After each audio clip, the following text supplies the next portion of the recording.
Hello guys, ako lang ipakita ning niluto sa akong ulitaw nga yang gisan ako na siya'y sani siya kanang garlic shrimps.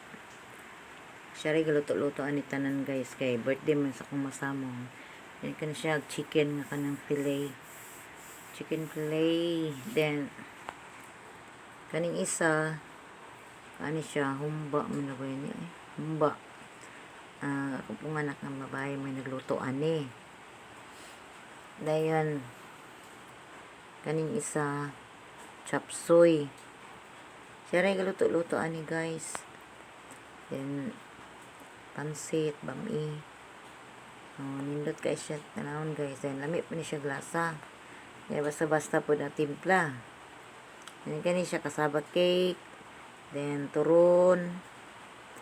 And napot siya kuan guys. Kanang napot siya handa nga lutson.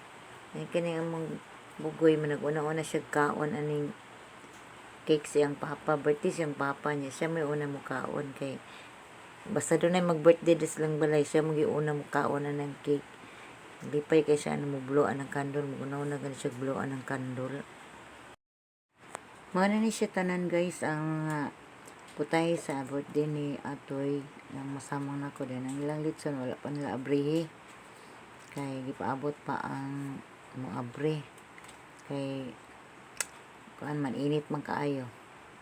Yung kani mo ni ulitaw do ka buo ko. Now, lipay kasi naglantaw silang trabaho kay feel kay nila ang pan ba appreciation sa mga tao ng ilang mga bisita.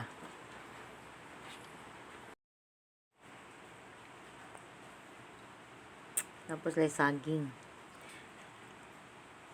Kani siya guys, mo ni siya ang celebrant niya, mo na yung asawa itong anak. Nice kayang litson guys, crispy kayo sa tanan. Oh, happy birthday ni Alton. Oh, guwapa kayang litson, crispy kayo na siya guys, lami kay timpla. Ang butugasan ni sila ga paanani ga palitson. Ready na ang celebrant.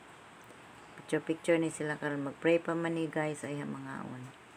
Yung mga kauban mga policewoman o policeman daghan sa bisita ng mga pulis. Sa mag-blow na to sa candle. Siya may magdagkot sa candle, siya po yung mag-blow.